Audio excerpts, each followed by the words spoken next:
আসসালামু আলাইকুম প্রিয় দর্শক, সবাই কেমন আছেন? আজকে আমরা দেখব আমাদের যাদের স্মার্ট টিভি আছে অথবা অ্যান্ড্রয়েড টিভি আছে, এই অ্যান্ড্রয়েড এবং স্মার্ট টিভিতে যাদের ইউটিউব প্রবলেম, মানে ইউটিউব সাইন ইন হচ্ছে না। ইউটিউবে আমরা যখন ঢুকছি তারপর আমাদেরকে কিন্তু এরকম একটা অপশন দেখে দিতেছে, বলতেছে যে আমাদের কিন্তু নেটওয়ার্ক কানেক্ট করতে। এখানে আপনারা যদি একটু ভালো করে খেয়াল করুন, এখানে দেখতে পারবেন যে আমার এখানে কিন্তু ওয়াইফাইটা অলরেডি কানেক্ট আছে। তাও বলতেছে আমাদের কিন্তু নেট কানেকশন দেওয়ার জন্য। এটা কি সমস্যা, আজকে আমরা সম্পূর্ণ প্রসেসটা দেখে নিব। আপনাদের ফোনে যদি এরকম কোনো সমস্যা থেকে থাকে, শুধুমাত্র 2 মিনিটই আপনি এই অপশনটা আপনি এখান থেকে কি করতে পারবেন, ঠিক করে নিতে পারবেন। আমাদের কি করতে হবে, সর্বপ্রথম আমরা কি করবো, টিভিটা অফ করে নেব।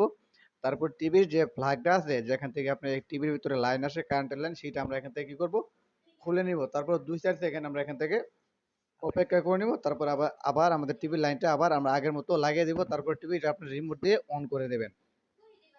রিমোট দিয়ে অন করে দিলে তারপর এখান থেকে দেখবেন আমাদের টিভিটা কিন্তু অন হয়ে যাবে। তারপর আপনি যদি আমার এই ইউটিউব চ্যানেলে নতুন দর্শক হন, তাহলে অবশ্যই চ্যানেলটা সাবস্ক্রাইব করে ভিডিওতে একটা লাইক দিয়ে দিবেন। আর আপনি যদি আমার ফেসবুক পেজে নতুন দর্শক হন, তাহলে অবশ্যই পেজটা ফলো দিয়ে ভিডিওটা আপনি শেয়ার করে আপনার টাইমলাইনে লিখে দেবেন। আপনার অনেক সময় আপনার কাজে লাগতে পারে।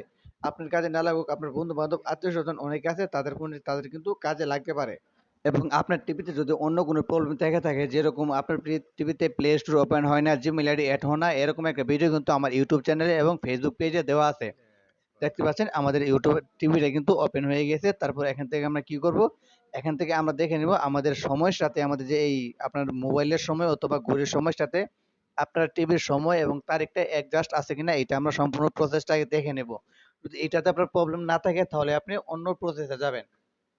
আপনার প্রথম স্টেপ হচ্ছে আপনার এখান থেকে টাইমটা ঠিক করে নেওয়া। টাইম এবং যে তারিখটা, সেটা টোটালি আপনার ঘড়ি অথবা মোবাইলের সাথে অ্যাডজাস্ট করে নেবেন। আপনার মোবাইলের সাথে যদি অ্যাডজাস্ট করে নেন, তাহলে কিন্তু ভালো হয়। মোবাইলের টাইমটা সবসময় কিন্তু অ্যাকুরেট থাকে। এখান থেকে আমরা টাইমের ভিতরে চলে আসলাম। এখান থেকে আমরা সম্পূর্ণ টাইমটা কি করব, অ্যাডজাস্ট করে নেব।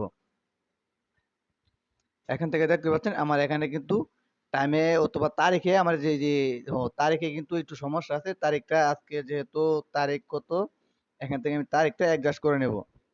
এখান থেকে আপনার মোবাইলের সাথে তারিখটা এখানে মিলিয়ে নেবেন। যেহেতু আজকে 21 তারিখ, ওখানে দেওয়া ছিল 7 তারিখ, আমি 21 তারিখটা মিলিয়ে নিব। এখান থেকে দেখতে পাচ্ছেন আমার টাইমেও কিন্তু প্রবলেম রয়েছে।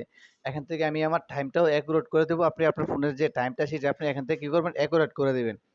তারপর যদি উপরে ভালো করে খেয়াল করেন, দেখতে পাবেন যে অটো অ্যাটাচ, এটা আপনারা অবশ্যই অন করে দিবেন। তাহলে কিন্তু আপনাদের বারে বারে টাইমগুলো আপনার এখানে কি কি করতে হবে না, ঠিক করতে হবে না। এখন যদি আমি আমার ইউটিউবটা প্লে করি, তাহলে দেখতে পাবেন এখানে কিন্তু ইউটিউবটা খুব ওপেনলি ওপেন হবে। দেখতে পাচ্ছেন আমি আমার ইউটিউবটা ওপেন করে দিয়েছি। তারপর এখান থেকে দেখতে পাচ্ছেন খুব সহজে কিন্তু আমাদের এখান থেকে ইউটিউবটা কি হলো, প্লে হয়ে গেছে। আপনার ফোনে যদি, আপনার ইউটিউবে যদি এরকম কোনো সমস্যা থেকে থাকে আপনার টিভিতে, আপনি অবশ্যই কমেন্ট করে জানাতে পারেন। যদি আপনার ঠিক হয় জানাতে পারেন, ঠিক না হলেও কিন্তু জানাতে পারেন।